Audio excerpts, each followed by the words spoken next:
Good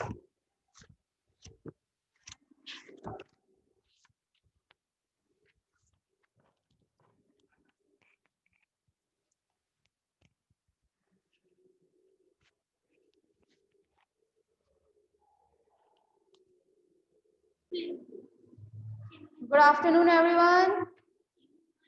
वो मैं कर सकती हूँ, मैंने पूरा सीख लिया है।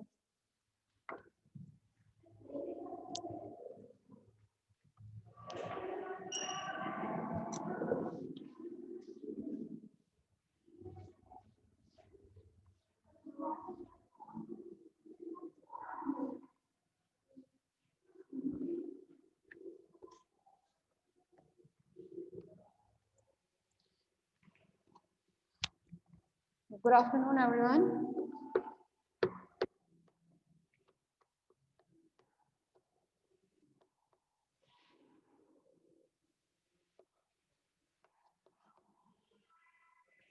हाँ भाई, फाइनल ईयर। तो हम कल बात कर रहे थे आपके स्ट्रक्चर के बारे में, है ना। यहाँ पर हमने बात की थी आपके मैमल्स में स्किन के स्ट्रक्चर के बारे में, जिसमें कल हम लोगों ने एक डायग्राम ड्रॉ किया था। आप लोगों ने शायद उसका स्क्रीनशॉट डेफिनेटली लिया होगा। हाँ, लिया था मैम। देखिए कोई स्टूडेंट इसमें ज्वाइन हुआ? अच्छा, चलिए।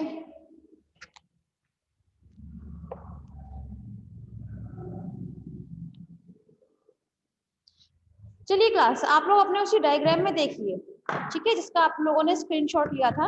अब दोबारा बनाने में तो बहुत टाइम जाएगा, ठीक है। तो चलिए, यहाँ आप लोग जानते हैं कि हम जब भी हम स्किन की बात करते हैं तो स्किन को हम दो पार्ट्स में डिवाइड करते हैं, ठीक है। तो मैम एक सेकंड सिर्फ पॉज कीजिए।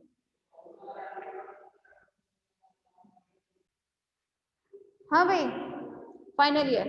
तो आप लोगों ने कल एक डायग्राम ड्रॉ किया था जिसमें हम लोगों ने मैमल्स के स्किन के बारे में बात कर रहे थे, ठीक है। तो चलिए बात कर लेते हैं कि जब हम बात करें मैमल्स में स्किन के, ठीक है, तो इसकी स्किन जो है ये टू पार्ट्स में डिवाइड रहती है। कितने पार्ट्स में? टू पार्ट्स में। First is epidermis and second is dermis, ठीक है।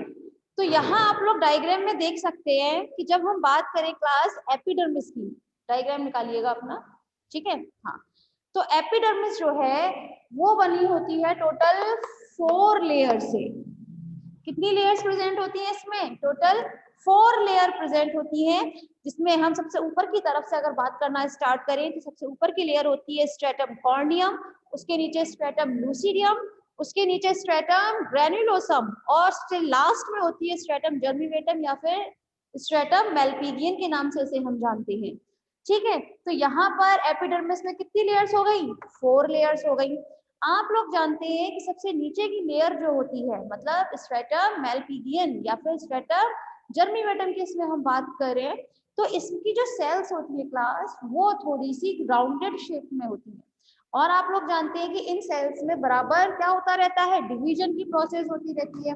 और ये डिवीजन जैसे जैसे होता जाएगा ये सेल्स ऊपर की तरफ ग्रो करती जाती है, ठीक है।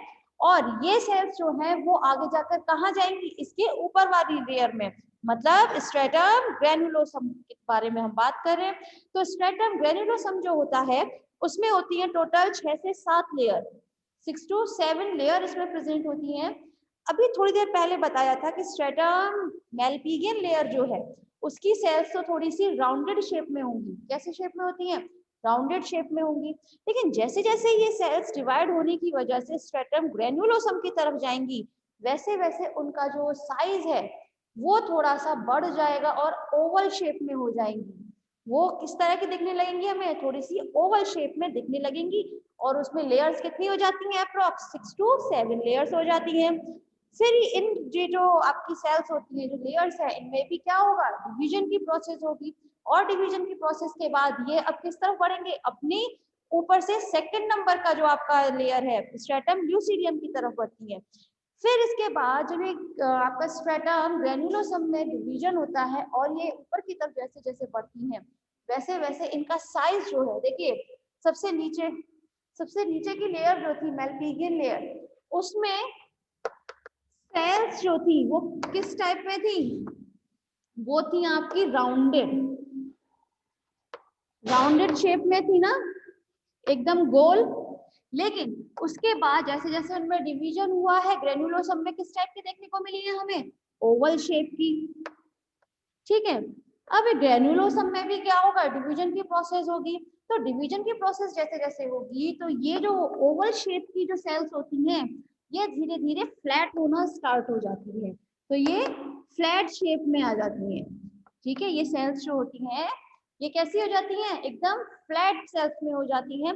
और सबसे ऊपर की जो लेयर होती है स्ट्रेटम कॉर्नियम, ठीक है, तो स्ट्रेटम कॉर्नियम तक आते आते ये सेल्स एकदम फ्लैट हो जाती हैं। आप लोगों ने डायग्राम में भी बनाया होगा तो एकदम फ्लैट सेल्स इसमें ड्रॉ की होंगी, है ना। तो रीजन यही है फ्लैट सेल्स के बारे में, क्योंकि जब इनमें डिवीजन होता है तो जाहिर सी बात है इनके सेल्स में भी क्या चीज देखने को मिलेगा, हमें इनके साइज में, शेप में थोड़ा सा डिफरेंस देखने को मिलता है।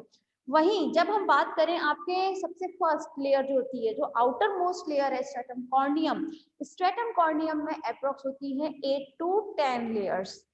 कितनी होती हैं, 8 to 10 लेयर्स होती हैं। ठीक है, और जिनमें से आप लोग जानते हैं कि इनमें क्या होता है, धीरे धीरे केराटिन नाम का जो प्रोटीन है वो धीरे धीरे एपिडर्मिस में क्या होना स्टार्ट हो जाता है, धीरे धीरे जमा होना, कलेक्ट होना उसमें स्टार्ट हो जाता है। ठीक है, तो ये बात तो रही आपकी एपिडर्मिस के बारे में। अब हम जब बात करें आपकी नेक्स्ट डर्मिस, नेक्स्ट पोर्शन कौन सा होता है स्किन का, डर्मिस का। आप लोग जानते हैं कि ये डर्मिस जो होती है, डर्मिस में देखिएगा आप डायग्राम में निकालिएगा, ठीक है। डर्मिस जो है ये किसकी बनी होती है, ये बनी होती है आपकी एम्ब्रियोनिक मीसोडर्म से, यही बताते हैं। और जबकि एपिडर्मिस किसकी बनी होती है आपकी, एम्ब्रियोनिक एक्टोडर्म से। ठीक है ना, तो ये बेसिक डिफरेंस है जो हम लोगों ने स्टार्टिंग में भी सीखा था कि जब आपका फीटस जो है एम्ब्रियो के शेप में होता है तो उसमें से अगर एक्टोडर्म से जब बनेगा तो उस लेयर को हम एपिडर्मिस बोलते हैं, और मीसोडर्म से बनने वाली लेयर्स को हम डर्मिस के नाम से जानते हैं। ये तो हम लोग स्टार्टिंग से जानते ही थे। आप लोग जानते हैं कि ये एम्ब्रियोनिक मीसोडर्म से में भी डर्मिस जो है वो बहुत सारी चीजों से मिलकर बनी होती है, जिसमें सबसे पहली चीज क्या होती है, स्पेशल चीज जो होती है, this is the white elastic fibrous connective tissue। ठीक है, मेनली डर्मिस जो है वो बनी होती है आपकी white elastic fibrous connective tissue से। ठीक है, इसके अलावा भी जो आपकी डर्मिस होती है वो किसकी बनी होती है, कोलेजन से भी मिलकर बनी होती है। उसमें क्या प्रेजेंट होती है डर्मिस में, कोलेजन भी प्रेजेंट हुआ करता है। ठीक है, और साथ में आप लोग अपने डायग्राम में भी देखिएगा तो यहाँ पर डर्मिस वाला जो पोर्शन होता है क्लास, उसमें क्या क्या चीज प्रेजेंट रहती है, जैसे ध्यान दीजिएगा, अपना डायग्राम निकालिए सभी। हाँ, तो उसमें आप लोग इजीली देख सकते हैं कि उसमें hair root, glands, connective tissue, भाई कनेक्टिव टिश्यू तो होते ही हैं, है ना। अब हेयर रूट है तो हेयर बल्ब भी से मौजूद होंगे, हेयर फॉलिकल, ये सब चीजें कहाँ प्रेजेंट होती हैं आपकी डर्मिस वाले पोर्शन में। ये सब चीज आप अपने डायग्राम में देखते चलिए। ठीक है, इसमें डर्मिस वाले पोर्शन में कुछ ग्लैंड्स भी मौजूद होती हैं, ग्लैंड्स के अलावा कुछ रिसेप्टर्स भी प्रेजेंट हैं इसमें। ठीक है, और डर्मिस की सबसे नीचे की जो लेयर होती है, सबसे नीचे की तरफ देखिएगा, यहाँ पर सेल्स का एक बंच प्रेजेंट रहता है ना, जिसे हम क्या बोलते हैं, जिसे हम बोलते हैं फैट सेल्स या फिर एडिपोज सेल्स, है ना, जिसमें क्या चीज आपका वो रहता है जमा, यहाँ पे कलेक्ट रहता है फैट, है ना, फैट के फॉर्म में तो कलेक्शन रहता है यहाँ पर। कभी कोई वही इंसान अगर व्रत करता है, उसे फास्ट रखता है, तो उसको एनर्जी कहाँ से रिलीज होती है, इसी एडिपोज टिश्यू से, है ना, इसमें फैट जो है वो कलेक्ट रहता है। ठीक है, तो ये बात रही आपकी नॉर्मल इस डायग्राम से रिलेटेड। वहीं ध्यान दीजिएगा डर्मिस में कुछ ग्लैंड्स भी मौजूद होती हैं। आप लोग जानते हैं जो ग्लैंड्स हैं वो कभी भी एपिडर्मिस में तो होती नहीं है, एपिडर्मिस में तो सिर्फ उनकी ओपनिंग हुआ करती है, लेकिन प्रेजेंट कहाँ होती है, उनकी ओरिजिन कहाँ से मानी जाती है, हमेशा डर्मिस वाले पोर्शन से मानी जाएगी। तो मैमल्स में कौन कौन सी ग्लैंड प्रेजेंट होती हैं, sebaceous gland, sweat glands, mammary glands, हाँ हाँ जीज ग्लैंड एग्जैक्टली, और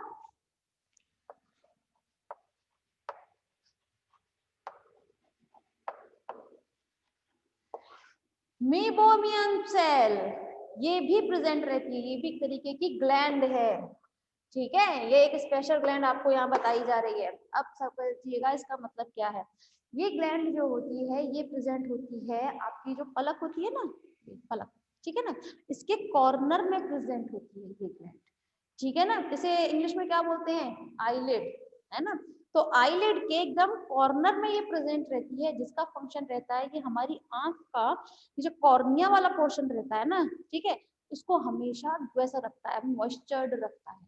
आप लोगों ने कभी सुना होगा, तो आजकल बहुत बीमारी भी चल रही है, कि जो लोग बहुत हमेशा एसी में रहते हैं ना, उनके आंखों का पानी सूख जाता है।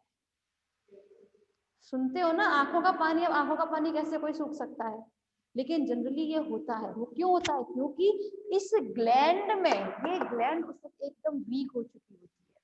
तो जो हमारे इस कॉर्नियम को एकदम कैसा रखता है, थोड़ा सा नम मॉइस्चर्ड रखता है ना। जैसे हम लोग अपनी आंख को क्यों इस तरह झपकाते, क्यों है, क्यों पलक को इस तरह झपकाते हैं हम, जस्ट बिकॉज अगर हम ऐसा नहीं करेंगे तो ये सूखने लगेगी हमारी आंख, है ना।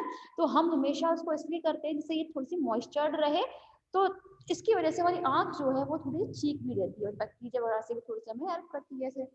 तो आप लोग जानते हैं कि फिर इसके लिए डॉक्टर पता है क्या करता है, बकायदा टाइम टू टाइम इस ग्लैंड में इसकी दवाई डाली जाती है। हमारे एक रिलेटिव है, उनके साथ ये प्रॉब्लम है एक्चुअली, कि मतलब उनका आंख का पानी बिल्कुल सूख चुका है ना। तो इसलिए थोड़ा सा नॉलेज इस बारे में थोड़ी ज्यादा है। तो ये एक स्पेशल ग्लैंड होती है ये, और उसका फंक्शन बहुत शानदार होता है हमारी आंख के लिए, ठीक है। अब जरा ध्यान दीजिएगा अपने इसमें डायग्राम में, सभी की आंखें नीचे होनी चाहिए भाई डायग्राम में। अब ध्यान दीजिए, अगर हम बात करें इसमें ग्लैंड्स के बारे में क्लास, तो इसमें सेंसरी कॉर्पल्सेस देख सकते हैं आप, ठीक है। Sebaceous gland, sweat glands, sweat glands present कहाँ है आपकी डर्मिस में, लेकिन ओपनिंग उसकी एपिडर्मिस में है ना, स्वेट पोर के नाम से। वही इसमें आप देख सकते हैं muscles of hair, subcutaneous tissue. अच्छा, सबसे नीचे की तरफ क्या प्रेजेंट होता है, सबक्यूटेनियस टिश्यू। सबक्यूटेनियस टिश्यू में क्या प्रेजेंट होती है आपकी, एडिपोज टिश्यू, जिसमें आपकी फैट सेल्स जो हैं वो क्या रहती हैं, उसमें फैट जो है वो स्टोर्ड रहता है, ठीक है। होप सो आप लोगों को ये क्लियर हुआ होगा डायग्राम। अब चलिए, अब हम हमारा नेक्स्ट चैप्टर स्टार्ट कर लेते हैं, नेक्स्ट टॉपिक।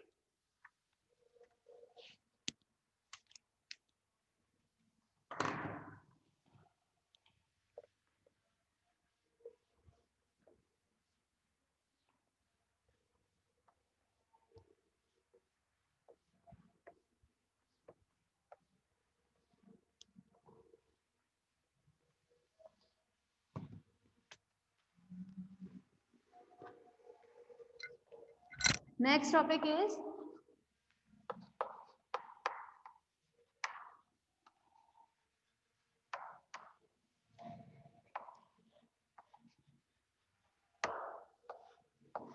डाइजेस्टिव सिस्टम, ठीक है ना। तो जब हम क्लास बात करें डाइजेस्टिव सिस्टम की, तो डाइजेस्टिव सिस्टम जो है वो कितने पार्ट से मिलकर बना होता है, उसमें होता क्या क्या है, तो बताएगा मुझे। एग्जैक्टली, देखिए आपका डाइजेस्टिव सिस्टम माउथ से स्टार्ट होकर एनस पर खत्म होता है ना। तो डाइजेस्टिव सिस्टम जो है वो मेनली दो पार्ट से मिलकर बना होता है। कितने पार्ट से मिलकर बना होगा, दो पार्ट्स में। इसमें फर्स्ट होता है, आपने जैसे बताया, first is alimentary canal and second is,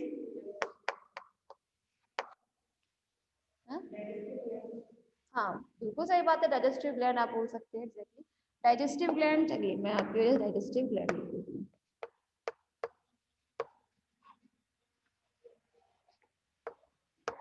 या फिर आप उसको एक नाम और दे सकते हैं, this is a accessory organ, ठीक है ना। एसेसरी मीन समझते हैं ना, जो हेल्प करती हैं आपकी डाइजेशन में। अब हेल्प के तौर पर तो हम लोग जनरली क्या लेते हैं, डाइजेस्टिव ग्लैंड ही मेनली लिया करते हैं, ठीक है ना। तो अगर हम बात करें आपके एलिमेंट्री कैनाल की, तो एलिमेंट्री कैनाल में क्या क्या चीज आती है? माउथ, ओरल कैविटी लिख देते हैं, ठीक है, oral cavity, pharynx, oesophagus, stomach, small intestine,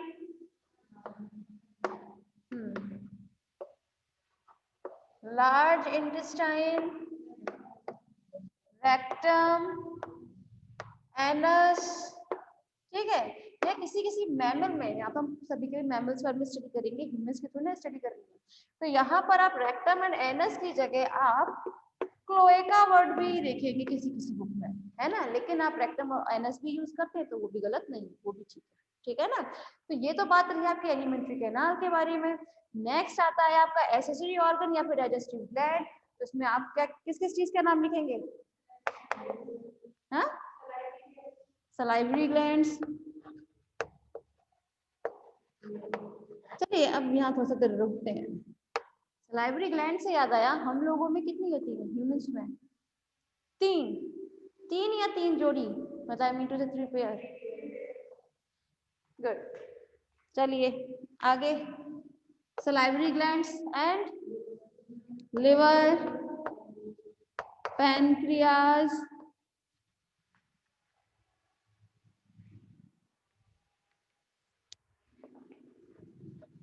चलिए ऐसे क्या कर देते हैं हम, बहुत लिख लिया, ठीक है। तो ये सब चीज किस में आती है आपकी? डाइजेस्टिव सिस्टम में। तो डाइजेस्टिव सिस्टम समझने में जहाँ तक आप लोगों को अब बहुत ज्यादा परेशानी नहीं होगी, आप लोग ऑलरेडी बहुत कुछ जानते हैं। तो चलिए एक डायग्राम देखते हैं हम।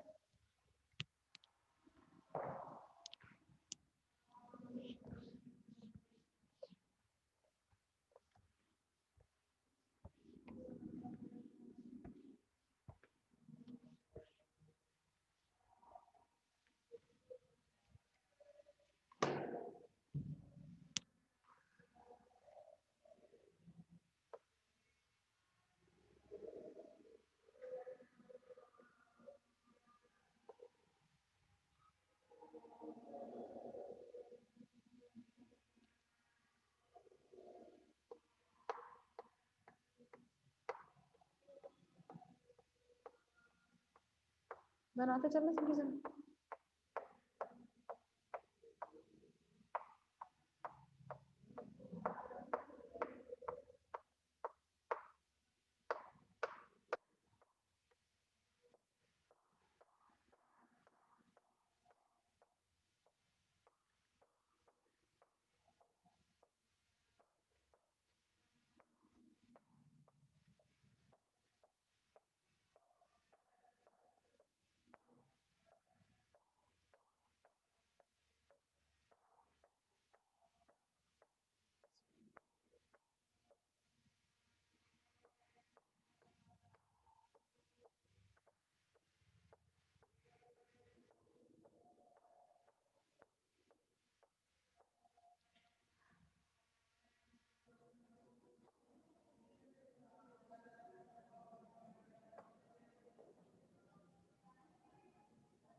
हाँ भाई, फाइनल ईयर।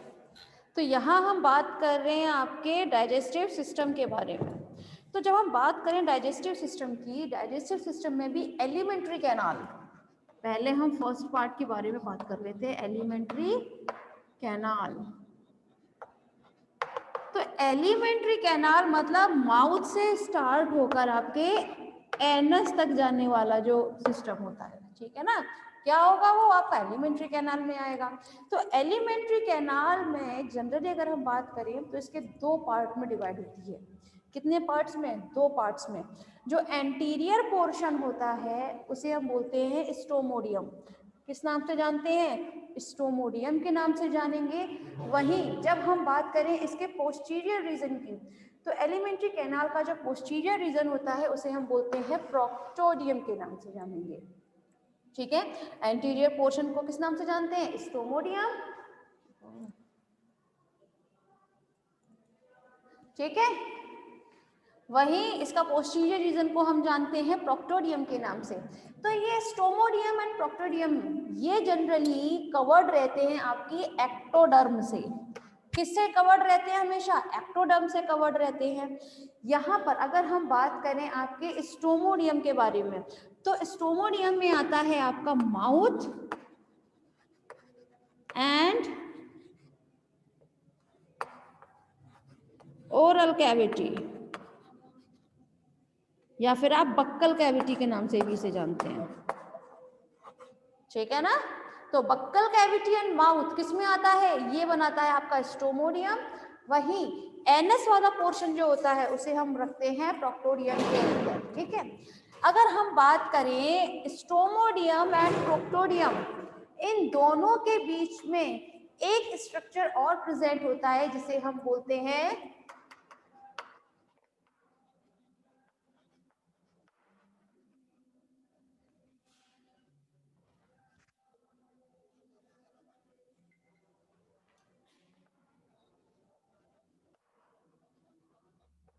मीसोडियम, ठीक है।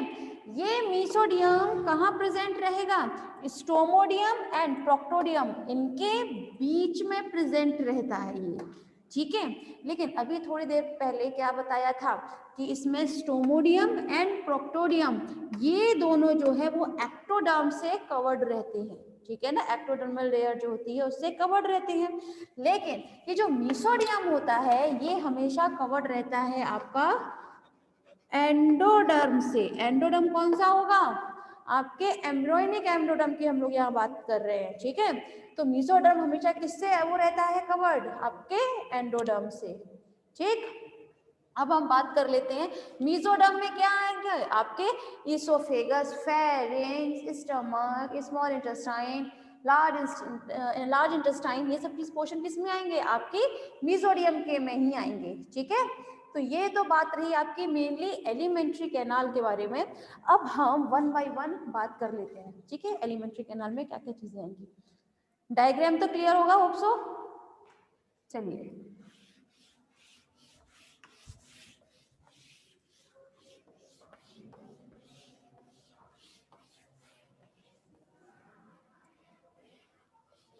एलिमेंट्री कैनाल की जो स्टार्टिंग होती है वो होती है आपकी लिप्स से, ठीक है।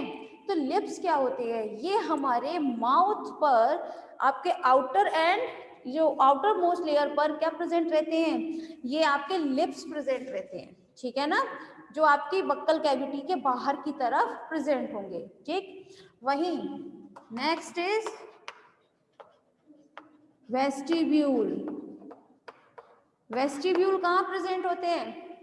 वेस्टिब्यूल वेस्टिब्यूल प्रेजेंट होते हैं आपकी लिप्स एंड जॉज के बीच में, ठीक है। वेस्टिब्यूल कहाँ प्रेजेंट रहते हैं? लिप्स एंड जॉज के बीच में। नेक्स्ट वेस्टिब्यूल जो है, सॉरी, अगर हम बात करें क्लास वेस्टिब्यूल के बारे में, तो वेस्टिब्यूल बाहर की तरफ किससे वो रहते हैं? हमेशा ये जो हमारे गाल होते हैं ना, ठीक है, चीक्स, इससे हमेशा कवर्ड रहता है वेस्टिब्यूल, ठीक है। और अंदर की तरफ तो जॉज है ही है। लेकिन next is buccal cavity, mouth से अंदर की तरफ का जो पोर्शन होता है जो हमारे जॉज के बीच में प्रेजेंट रहता है उसे हम क्या बोलते हैं? Buccal cavity. ठीक है, नेक्स्ट फेरिंग्स। फेरिंग्स कहाँ प्रेजेंट होता है? फेरिंग्स मेनली प्रेजेंट होता है माउथ एंड ईसोफेगस के बीच में। ठीक है,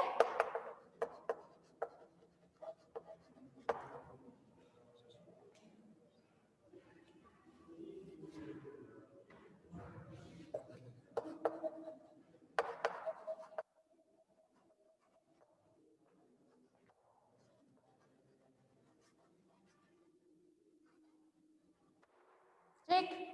नेक्स्ट ईसोफेगस।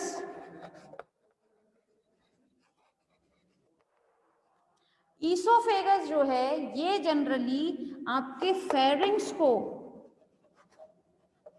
कहां तक किससे जोड़ता है? स्टमक से। ठीक है, फेरिंग जो ईसोफेगस है ये क्या चीज करता है? आपके फेरिंग्स को स्टमक से जोड़ता है। लेकिन जब हम बात करें ईसोफेगस की तो ईसोफेगस की जो लेंथ है वो किस पे डिपेंड करती है? इसकी लेंथ हमेशा डिपेंड करेगी नेक के साइज पर। ठीक है, नेक कितनी लंबी है उसी के अकॉर्डिंग आपका ईसोफेगस डिपेंड करेगा। इससे अगर हम बात करें रेप्टाइल्स में तो रेप्टाइल्स में तो बहुत लंबी ईसोफेगस होती है, जबकि बर्ड्स में आई मीन टू से एवीज में वो आपको बहुत छोटी देखने को मिलेगी। ठीक है ना, तो ईसोफेगस की जो लेंथ है वो किस पर डिपेंड करती है? मेनली आपके नेक की लेंथ पर। ठीक, तो चलिए पहले हम रिजॉइन करते हैं।